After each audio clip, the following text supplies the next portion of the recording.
All right, so I'm gonna do another summarization of some of the chats that are popping up. Um, Essentially, some people are criticizing your methodology on your call-in show Mm-hmm. and saying that oftentimes you'll mute people before they're done making a point or talk over them. So could you speak to that? Is that have you heard that a lot, or is that an actual issue? Well, number one, we get emails constantly from people thanking us for being gracious, thanking us for welcoming disagreements.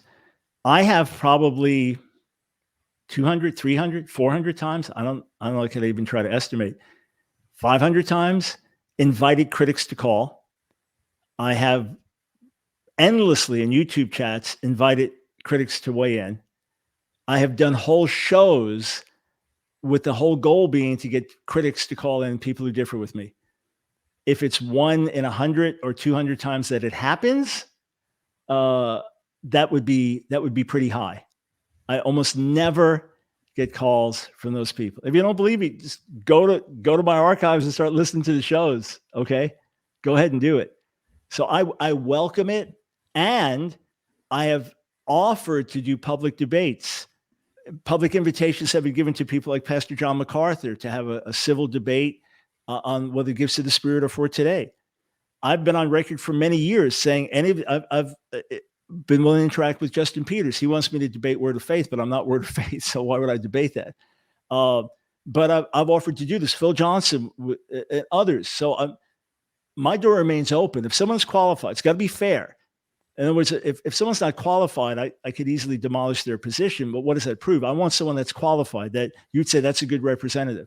So I will publicly, in a full setting, wide open setting, where you have rules, where you have cross examination, where you go a few hours, I will debate any of the subjects that people differ with me on with joy, in a heartbeat. That being said, when someone calls in on the show and I'm trying to raise a counterpoint or raise a question and they keep talking over me, it is very bad radio. It's very disrespectful to listeners.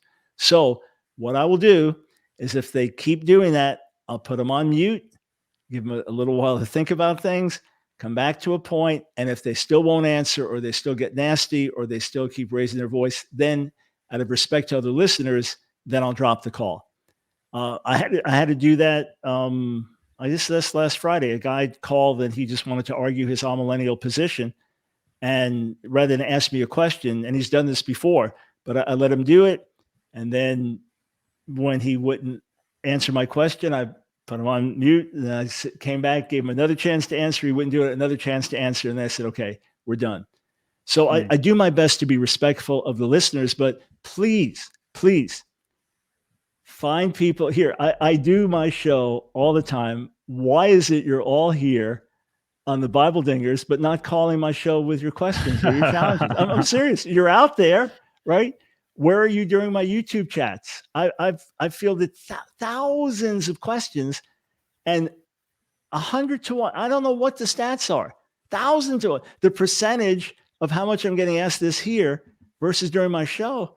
If more people called my show and asked me these things, I'd answer them more directly.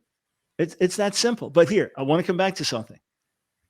I've done all the shows, I've written all the articles, all the books. What have I said in my material?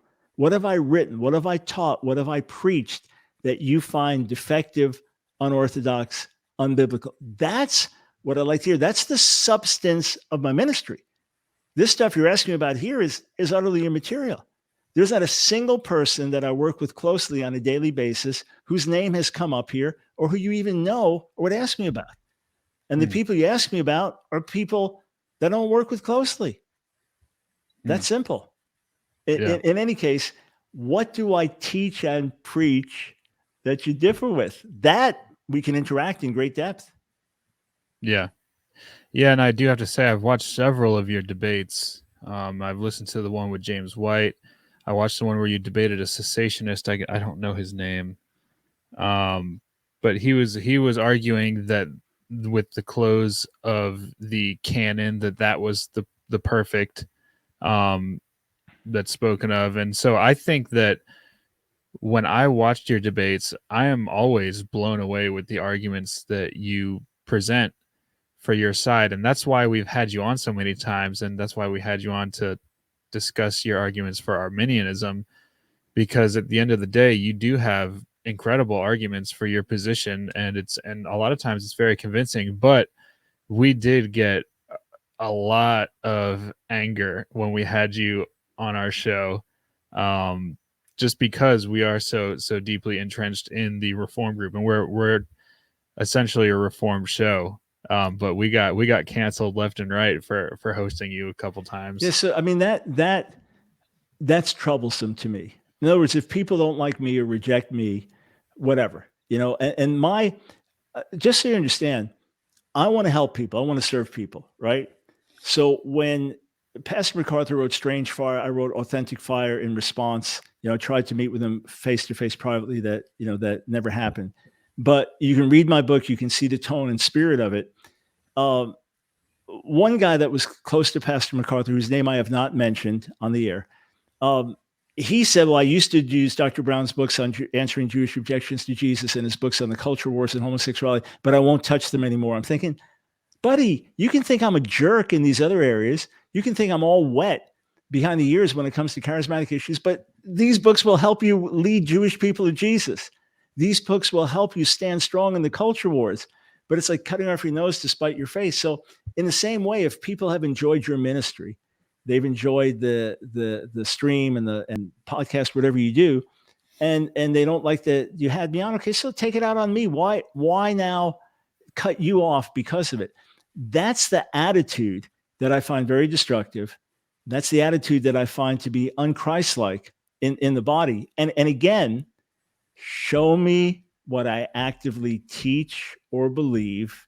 There's enough material that takes shots at me. We've put it out there for you that you deem heretical, unbiblical. That's the issue. And if not for a few prominent critics putting out videos attacking me for association with certain people, most of you wouldn't even know about it because it's not an active part of my life. It's not central to my life or to our ministry. So I had forgotten, because we do a lot of broadcasts, the nature of your audience or anything like that. Had I known it, I'd come on just the same. But friends, call me on the radio. You can talk to me directly. And as long as you're civil, I will be civil towards you.